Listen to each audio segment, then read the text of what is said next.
Over the last few months, the Seaboard has become an integral part of my touring rig. I love the way that it merges sound design with the tactile experience of playing. I love how it can make the keyboard just as expressive as a string or a wind instrument. And I especially love the sounds and sound design possibilities of the Equator 2 software.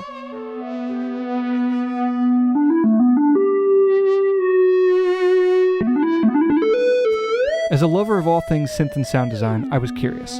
How do you go about making all these sounds? What is the job of a sound designer like in the age of MPE MIDI?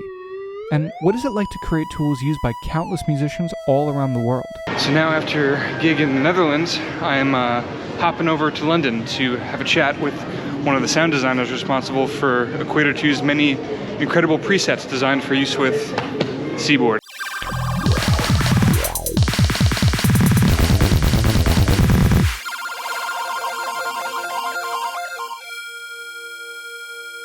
Marcus, thanks for doing this. No problem. Nice to be here. Nice to meet you. Yeah. You have, I feel like you have this dream job of designing tools for like countless musicians to express themselves with. Mm-hmm.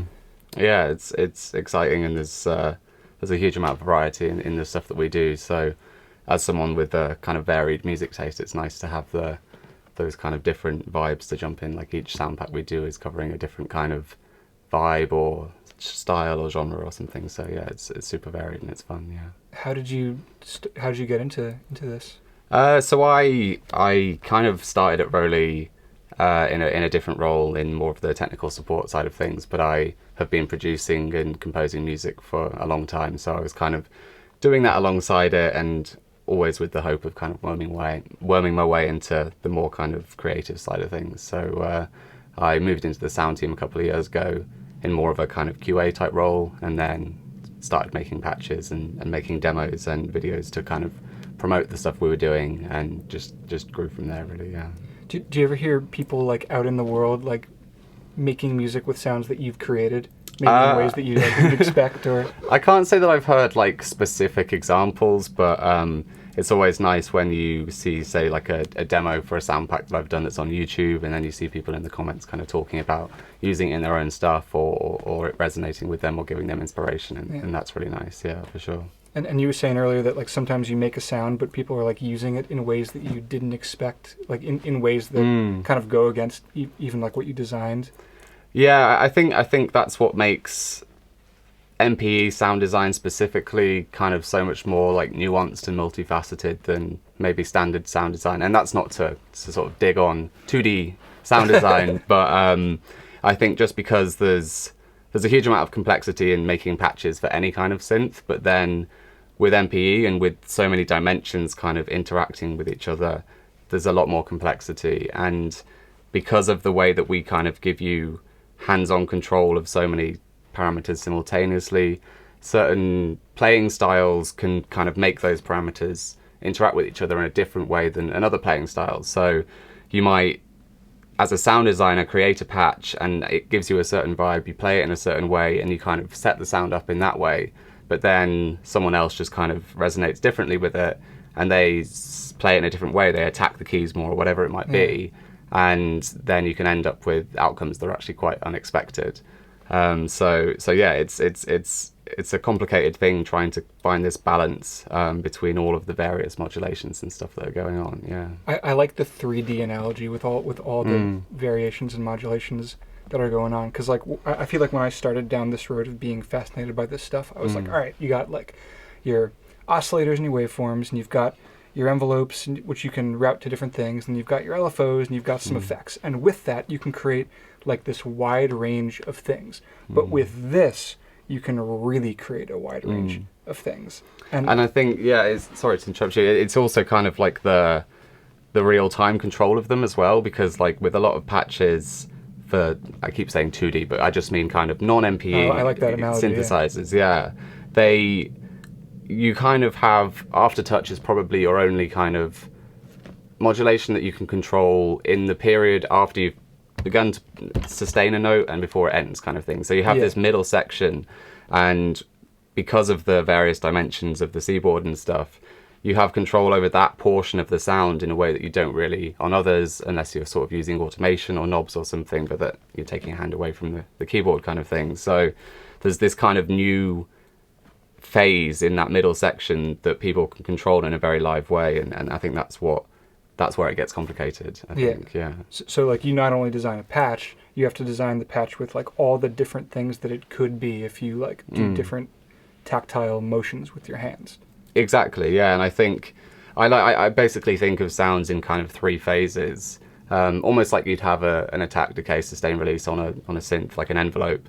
The sound as a whole, I think, has that. So you're kind of focusing on the onset of the sound, so that's everything that happens like when you first strike the note and sustain it. Then you have what's happening while the note is being sustained, and however you're controlling that. And then you have like the release portion, which is basically everything after you've taken your finger away, and the way that the note dies off, and how you control the way that the note dies away, and the ambience and the reverb and all of that kind of stuff. So I like to sort of split sounds into those three kind of categories when I'm making them. So in a way, it's like your normal like attack, decay, sustain, and release, but you're just like cramming more things into what all of those things can be. There can be so much more to an attack than just the onset of the volume or the filter. There can be a bunch of parameters in the attack. Exactly, yeah. And I think if you look at kind of a 2D keyboard, you have obviously like note on velocity, so just how hard you're pressing the key, and that's quite a natural thing. If you've come from like an acoustic piano, it basically behaves in the same way usually. Like you exert more energy into the key, and it's louder and brighter and whatever. But we have, because of the other kind of dimensions, even that portion of the sound, you have a huge amount of control over. Like it could sound different if you struck the top of the key wave versus the bottom kind of thing. So there's this complexity there that you don't necessarily get on other instruments and with other software. And that's kind of where the magic is, I think. Yeah. I have to imagine that there's this like creating sounds that you know are going to be used by a lot of people is this like interesting way to engage with the music world, like being invested in the creativity of so many other people, and you're thinking about what they're going to make, like rather than like in some ways that's the opposite of what you do as an artist, where you're like what do I want to express. Yeah, I think it's interesting, and I think because I make my own music as well, and I have that as a separate thing, it's almost like, I mean, certain patches are quite simple and straightforward, right? Like it's a Rhodes, and then it's about what you do with it. But if you imagine like a very sequenced patch or an arpeggiated thing where like essentially the patch is the sound, like you hold a note and it does it. Yeah. It's a bit of an interesting one, because like on the one hand you want people to kind of be inspired by it and use it, but like if I heard a number one song and it was based around just this, your thing, I'd be like, oh, that's kind of mine. But I know I can't think about it like that. But yeah, it's a double-sided thing. But I think knowing that people are kind of drawing inspiration and it's kind of sparking creativity is definitely a really exciting part of the job for me. Yeah. I've actually had a funny relationship with the thing you just mentioned, like a patch that there's so much in it that you just hit a key and it's like, well, there it is. That's the song. That's the part. Because like, in a sense, I hear that and I'm like, whoa, that's like beautiful and deep and complicated, and I love that. And then in another way, I'm like, well, wait a minute, like all I'm gonna do is hit a what note am I now, you know, as a because musician, all you need to do is hit one note, and there it is. But, I mean, I think like I think it would be something that like you might be like, oh, but like realistically, like that's what my job is to create sounds that kind of move people to do things. So I couldn't ever be too het up about it. But it is an interesting one. Like even other synths out there, like have you used Silence and like Serum, for example, other software synths. And I remember like exploring those much earlier in kind of my journey as a producer, and there's a load of like arpeggiated presets.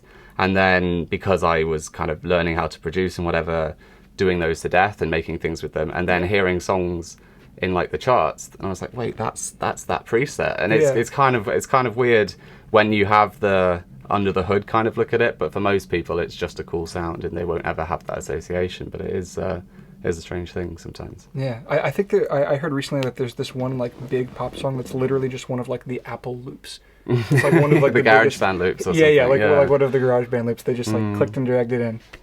That's not exactly what you're talking about, but yeah, no, it's an interesting one, because like on the one hand there'd be people that kind of crap on that and say, oh, it didn't take any skill or whatever, but then also if a song is just a good song and it moves you in a certain way, then who cares how it came together, kind of thing. Yeah. So, I mean, yeah, you hear about songs that are massive multi-platinum songs that people made in like an hour. So Yeah.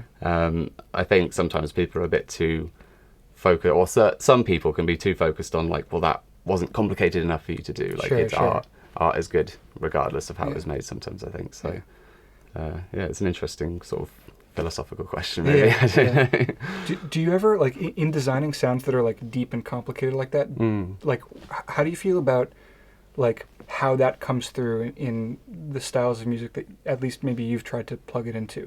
Because like I feel like sometimes like I'll be playing a sound that has like a lot to it in the context of a band, and actually having trouble getting it to translate over the bass and the drums and the guitar, and finding that that kind of stuff comes through more in certain genres that are kind of like meant for it. But like, Yeah, I think the key for us as a company really is just to have the variety and the breadth of styles, because you're completely right. Like, certain sounds are, I don't know, like reverb drenched, and they've got all these delay lines and these Foley elements going on, whatever, and they're kind of really thick and basically just a soundscape in one patch. Excuse me. And yeah, if you try to kind of fit that into the context of other instruments, either it's going to be drowned out completely, or you're going to have to turn it up so much that it's going to kind of mess up everything else. So I think there is a place for every type of sound, right? And I think those more complicated patches are really cool as like a standalone kind of demonstration, one of the capability of Equator as a piece of software, and then also the way of controlling it with the Rise. But then also it's good to make sure that we have kind of presets that cover a sort of maybe more of a utility kind of preset, right, where it slots into a mix nicely. It's not overcomplicated. And I think a lot of that is about kind of figuring out where, like, what kind of style is going to suit a sound, like when you're making it, and like your intention behind how it will be used. So if you want like a really snappy pluck, electronic EDM-y pluck sound, you're not going to want to have like this super long reverb tail on it or whatever, even though it might sound cool kind of in isolation. Like, that's not really how it's going to be used in a track or anything. So I think it's about figuring out the context for the preset and then adjusting accordingly. I've had all these instances of like this heartbreak of like, I've made this patch where like there's all these subtleties to it. This LFO is like subtly modulating this or that, and then I like plug it into the band, and it's just like, wait a minute, like I might as well just hit like a synth pad, because like I just wish that it came through more. Well, I suppose also like you play live a lot, don't you? And I think even especially in that context, right, you're going to lose some of the fidelity that you might have in a studio with headphones on. So especially even more so in that kind of scenario, you're going to lose some of the intricacies and all that kind of thing. So I mean, have you found that you kind of need to tame some of the patches to bring those elements down, or do you just kind of have certain sounds you'd use in a more sparse scenario and then certain sounds you'd use in a band scenario? I found that there's certain sounds that are like good for the band scenario, and certain sounds that kind of like lend themselves more to, like, I don't want to call it modular synth music, because that specifically kind of is implying like modular synths and stuff. Yeah, and we're kind of talking but about I know what you software. mean, the complexity kind of thing. Yeah, like the kind of music where it's not so much melodies and rhythms and harmonies that are at the forefront of what is making the music, but it's timbre. That's like the lead musical dimension, is timbre. It's the sound itself, the slow opening of a filter, the way in which a parameter can be subtly modulated, and then music that puts that at the forefront. Yeah, I think you've summed it up perfectly there. I think that is, in some ways, what makes electronic music more complicated than other kinds of music. I know certain people would sort of say, oh, electronic music isn't real music or whatever, but one of the things that really makes me think that it is exactly what you just said, right? It's not just note choice, it's all of these textures. And if you look at like an acoustic band, yes, there's things you can do to draw different timbres out of your instrument and stuff, but when it comes to electronic music or just music that utilizes electronic sound sources kind of thing, it's also about this palette of textures as well as notes. So I think it's it's just, there's so much complexity to it and so much possibility there. And I mean, in theory, any sound is possible, right, with Equator or any synthesizer, and it's about drawing out the one you need in a certain context, and that process is obviously my job, but also just really cool, I think. Yeah. Well, you want to show me some of your favorite patches that you've worked sure. on? And I'd be interested to hear kind of some of the ones that you've enjoyed playing as well. Yeah. Because I was going to ask, in your kind of, you're playing with Lauryn Hill at the moment. Yeah. When you're kind of going about preparing for the shows, are you trying to find patches that kind of mimic what would be on a record, or are you kind of... No, actually, all that music is kind of in a constant state of getting rearranged. Really? We've even had runs of shows where we have like a different version of the song for each show, which is actually really engaging. I like that. That's good. Yeah. Yeah, it's cool. It's kind of constantly creative, and I first started using all this to more accurately mimic like string and horn and orchestral stuff, and then I just found that it was like the perfect tool for more expressive and deep synthesis as well. So that's sort of how it started. Yeah, that's interesting. So do you have a process for how you go about that, or do you just kind of dive into the preset list and just see what speaks to you? Because it's kind of a fast-paced environment of like maybe her pulling up something on her phone from some movie she saw, or her ringtone, or a musical reference kind of thing. Yeah, and her being like, make this sound. Usually it's me getting the closest preset that I know of and tweaking from there. Sure, and then sort of when I go home, if I need to build something from scratch, I'll do that. That was another question I had, actually, was how much kind of comes from, say, Lauryn in that context, like, and how much comes from you? Like, does she often say to you, I want it to sound like this, or do you kind of take a sound to her, or is it a bit of a back and forth kind of thing? She's super engaged in the creative process. Doesn't surprise me, yeah. Yes. Like, from the sounds to the inversions of the chords and the way that they're being voiced between the band, it's like, or like, you don't necessarily always think of singers as giving you specific quote-unquote musical direction, even though music is not separated from singing, but like you wouldn't expect a singer to say something like add a ninth to that chord. Yeah, sure. But she will. Like she knows. So it keeps you on your toes as well. Yes, then I guess. Yes. Yeah. It sounds fun. Yeah. But yeah, I mean, you mentioned orchestral there, so maybe that's a good one. So we've got two sound packs. There's the orchestral ensembles and the choral ensembles. They're kind of a series together. You had started telling me about the choral ensembles before we started. Yeah, so both of these are... So Equator, as a kind of sound-making piece of software, is really cool because it brings together so many different forms of synthesis and sound creation, whereas in some other synths you might have to kind of go to one thing, like Contact for sample-based, and then go to Serum for FM or whatever. That's what I'm more used to. So because we have all of these kind of modules within, we can do some really cool things with samples, but then using the Granular engine and using synthesis to kind of augment them and kind of take them to somewhere else. So both the orchestral ensembles pack and the choral ensembles pack are utilizing samples from a real orchestra and a real choir section. But obviously in isolation, you say you record a choir singing a C, but you need to then somehow make that into a playable instrument. So what we do is we take those samples and then we kind of add other layers to kind of enhance the way that they'll play across the Seaboard. So we have a bunch of different articulations. So we have, say, just a women's section, staccato voicings, but then we also have sustained, and also this one is an interesting one. So if you give this a try, if you maybe just play the same note, can you hear you have that kind of like cycling between like yeah. And so that was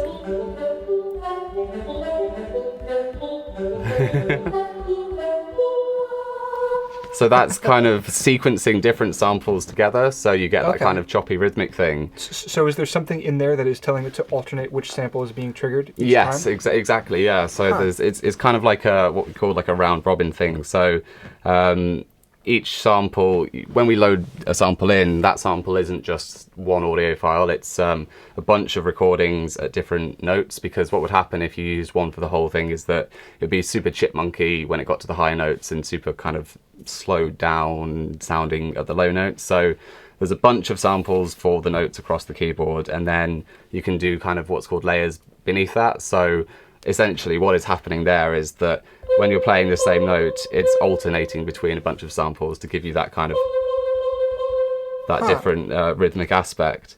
And then, as I was saying about kind of the way we'd augment them is like, obviously, if I solo just these two tracks here,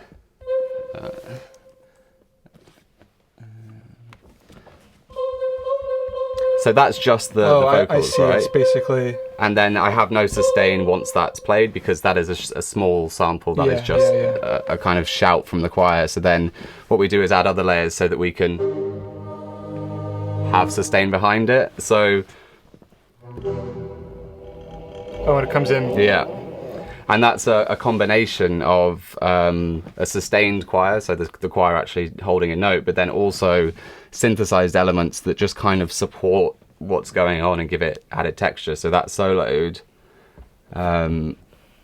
is not going to come in, but by itself, Nice. sounds kind of weird, right? So but it just gives this like synthy backdrop to the choir that kind of fills it out. Exactly, yeah, and it gives it a bit of motion and kind of varying complexity as the sound sustains, and just gives it a lot more life. So you end up having a patch that you could play staccato, you can sustain on, and then also crazy effects on the XY pad and stuff where you're kind of manipulating the pitch and trying to kind of mimic tape behavior and things like that. So even in that one patch, at first you're like, oh, it's pretty simple, but then it can go all over the place. Yeah, it's pretty cool. I like really want to experiment with that. Like that's like reminding me of like patches in like analog synthesis where you would have like the LFO controlling like different maybe rates of like the opening of the filter, but you wouldn't have the LFO actually constantly oscillating. Yes, You'd have it like yeah. re-triggered on every key,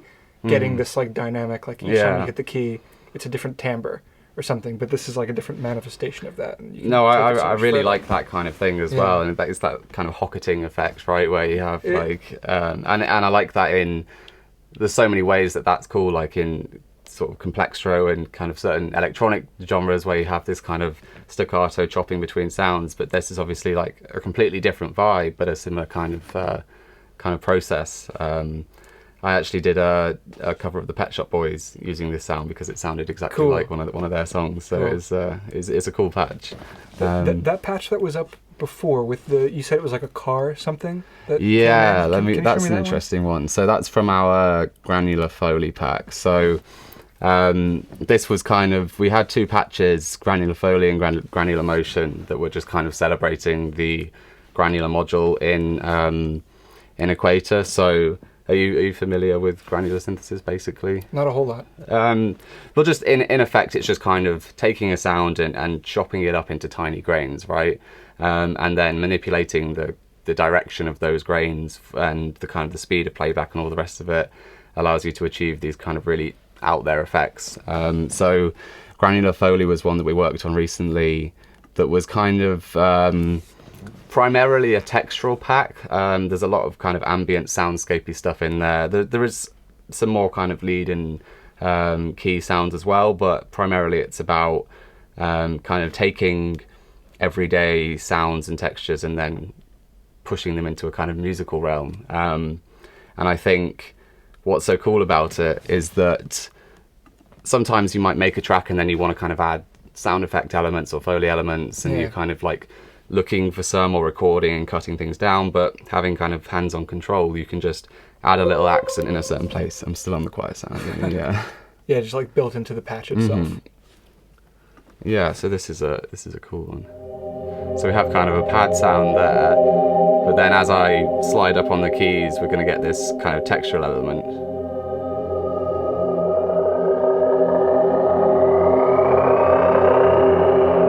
So is what's happening that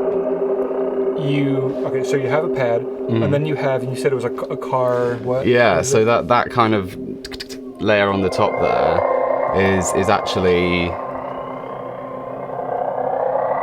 a car indicator, and basically it's being pitched and stretched in a particular way to give this kind of I don't know how you describe it really, but this really cool kind of textural vibe.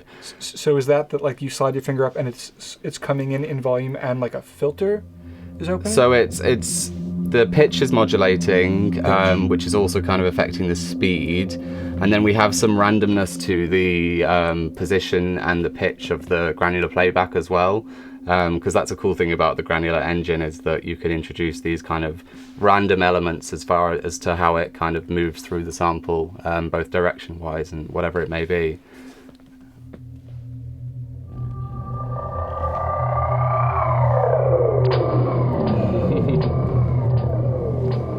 But this was a super fun one to work on, because I was just going around my house like using a little Zoom recorder and just trying to figure out things that sounded interesting in the house to kind of put into patches. So did you record the car indicator? The car wasn't me, that was one of the other sound designers, but I think my microwave is in here.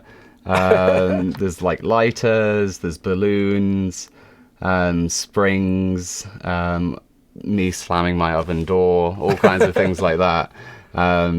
And the end result is obviously kind of a million miles away from what the original sample sounds like, but it gives them these textures that are just really unique and would be hard to achieve with synthesis alone, right? But then when you have synthesized elements along with these kind of sample-based and manipulated things with all these delay lines and things going on, then it becomes a lot more kind of deep and complicated and rich sounding. Yeah. This is another one I think that has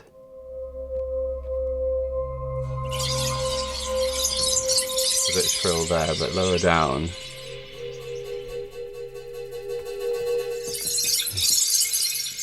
So that's someone talking, vocal interference it's called, but I think Raf recorded that.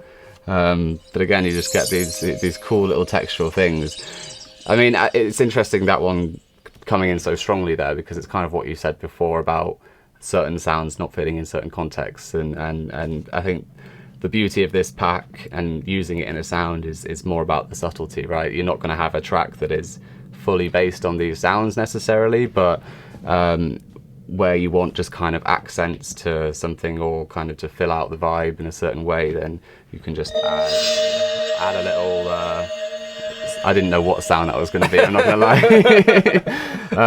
But yeah, there's these kind of various textures that just add a complete sort of different vibe and an unusual vibe to the track that you're working on, and can even kind of maybe inspire a track in the first place. Yeah. And I think there's merit to that as well, where like maybe in the end track you barely hear the preset from this pack that it started with, but it gives you a mood to kind of build from, and I think presets can be as useful in that way as to when they're like front and center and kind of taking center stage. So do you ever get overwhelmed with the like limitless, like I feel like I'm a big believer in the creative constraints are really good for creativity. Like I wouldn't say that that's like good or bad for anybody else, but like I'm just thinking of times when like for example, there was this song that I wrote that was like, I had my Arturia matrix brute, which it has a sequencer, and the sequencer can do certain things and it can't do certain other things. I had this other piece of gear which played samples, and you could switch between two samples, and that was all you could do. You could switch between them. And on the matrix brute, you can have a sequence and you could transpose it. So I was like, all right, like, and I composed a thing like using those limitations. I was like, all right, like when I transpose this sequence, this one's going to switch to that, and like it was a whole thing. But then when I got an octatrack later for the purpose of having like limitless cool gear, sequencing, I found that I was like coming up with nothing, because it was like, well, if I can just do anything, now I'm doing nothing. I think because there's so many kind of ways of manipulating and kind of changing sounds in Equator, as far as you've got all the effects, you've got all the types of synthesis, you have this huge amount of choice, right? So yeah, when you're making the patches, you need to have quite a lot of intention and kind of self-control in a way, because sometimes things just aren't suitable for the context. Like everything sounds good with reverb on it, but it's not necessarily what is right or what is suitable for a track that a preset that needs to be used in a punchy way or whatever. So I think certainly, yeah, the amount of choice can be difficult. It's a blessing and a curse, I'd say. So it's a mixed bag. Yeah. Well, on behalf of all of us synthesists everywhere, thank you for making tools that allow us to do what we do, and it's been a pleasure talking to you. Yeah, you too. It's been a really interesting conversation. So yeah, I had a great time. Thank you. Cheers. Hey. Voila.